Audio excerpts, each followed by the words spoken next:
लागलं असं त्याच्यामुळे चेहरा असा. राज्यभर फिरताय, स्टार प्रचारक आहात.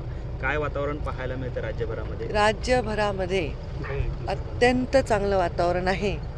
सचिन कल्याण शेट्टींची पण सभा खूप छान झाली आणि खूप मोठ्या मतांनी ते निवडून येतील. मला वाटतं आता माझ्या राज्यामध्ये 22, 23, 25 सभा आसपास झाल्यात बीड जिल्ह्याच्या आपण पकडल्या तर. आणि खूप चांगलं वातावरण आहे. एवढ्या भव्य चांगल्या सभा होत आहेत, लोक बोलकी आहेत, बोलत आहेत आणि जे काही फेक नॅरेटिव्ह होते, जे काय होतं ते आता मला दिसत नाही आहे कुठे. ते खरं तर मुद्द्याला झालं मुद्द्यालाच या ज्याच्यासाठी आलं ते या. बटेंगे तो कटेंगे हा एक विषय जो आहे तो समोर येतोय आणि त्यावर आपण एका प्रिंट मीडियाला काही मुलाखत दिली होती की काय प्रकार म्हणजे होता आता तुम्ही कोण कोण चॅनल आहे ते? सगळे चॅनल आहे. नाही, तो एबीपी नाही ना ज्याने बातमी लावली. तर तुम्ही हे TV9 तुम्ही एबीपींना व्हिडिओ पाठवा. मी इलेक्ट्रॉनिक मीडियाला कुठेही कशावरही बोलले असते तर रेकॉर्डर केलं असतं. प्रिंट मीडियाला जेव्हा आपण बोलतो, माझ्याकडे त्यांची रेकॉर्डिंग पण आहे.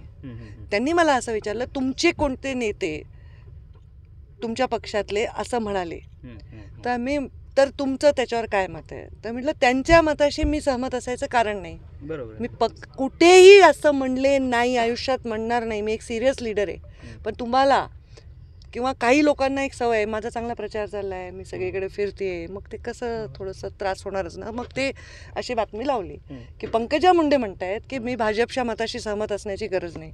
मी असं कधी भाजपचं नाव नाही घेतलं. माझ्याकडे ते रेकॉर्डिंग पण आहे. पण त्यांनी त्यांच्या पद्धतीने लिहिलं आणि मला वाटतं एबीपीनी सांगितलं पंकजा मुंडे म्हणतात भाजपशी सहमत नाही. पहिले तर तो विषयाशी मला कोणतंही कॉमेंट करायची इच्छा नाही, कारण माझे मतं जे आहे मी सभेमध्ये बोलती आहे आणि माझ्या सभाचा जो प्रचार आहे तो मोदींचा विकास, महायुती सरकारचा विकास ह्याच्यावर केंद्रित आहे.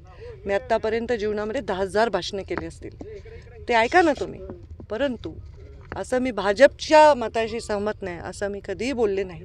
पण आता हे माईक घेऊन भाजपच्याही नेत्यांच्या समोर जातील, सगळ्यांचे जातील, त्यामुळे असं मी म्हणायचं काही कारण नव्हतं आणि मी तसं म्हणले नाही. माझ्याकडे ती रेकॉर्डिंग देखील आहे.